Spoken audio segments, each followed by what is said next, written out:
chronicling in Korea. I believe I'm correct about that.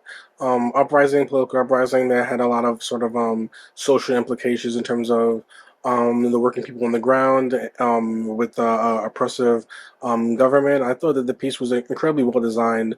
I thought the intent was a mixture of a mixed media approach, but a sort of an approach that was designed for a mixed audience as well. I thought it was designed for both children and adults, and I thought that was what was best about the piece. It had a really great sort of general audience approach with the animation style that allowed you to sort of get into the story that had a lot of very dark backdrops, implications, very serious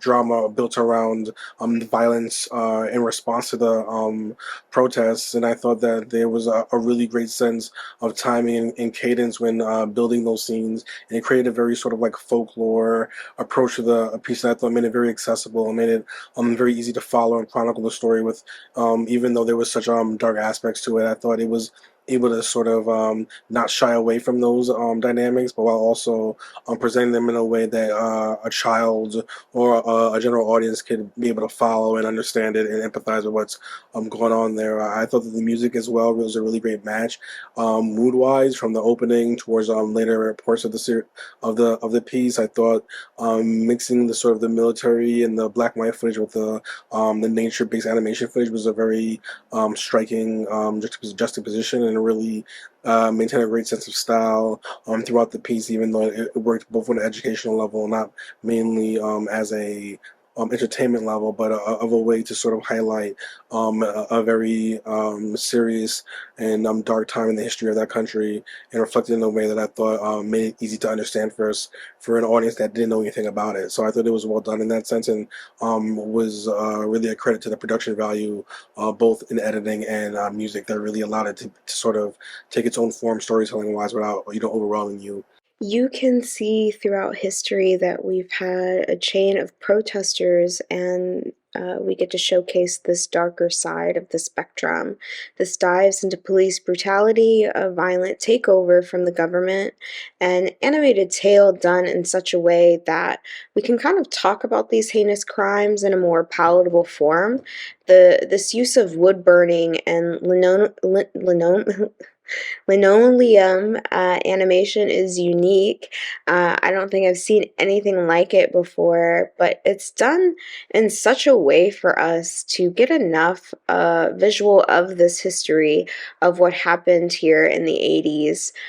You're going to affect most people when you're speaking on children and teenagers being murdered for the sake of them speaking their mind, or simply living in some scenarios here. Paired with this archival footage during this time, it is a good symmetry pairing between reality and as the content drives to become darker, the animation sets in for a takeover.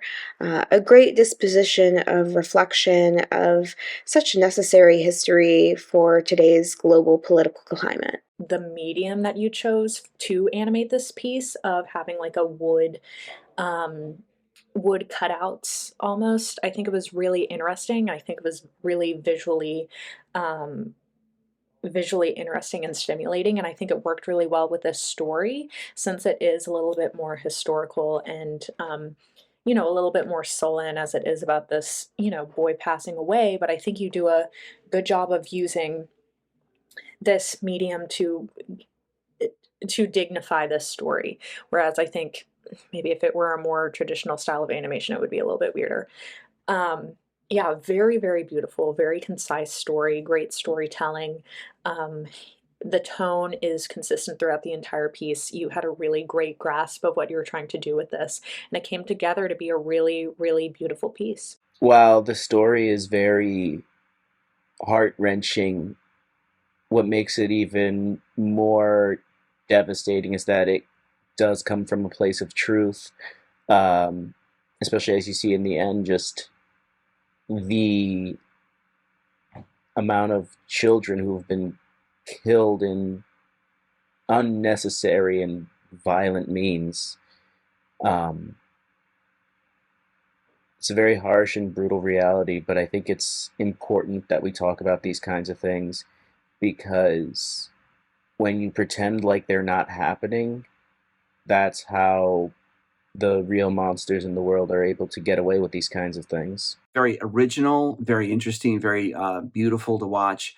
I like that we're doing a kind of a documentary piece about history using animation, and we're also taking like this traditional woodcut art and animating it. And it looks really, really cool. I really enjoy that. And we're also, combining true history with a fantasy story about, this child who's died in the afterlife, and it's all very sad, but it all comes together to have a meaning, and it's a very, very interesting, compelling movie. Again, just love the style, I love the look, I love the animation, I love seeing the animated woodcuts. Very, very cool. A piece of history that I was not aware of as well.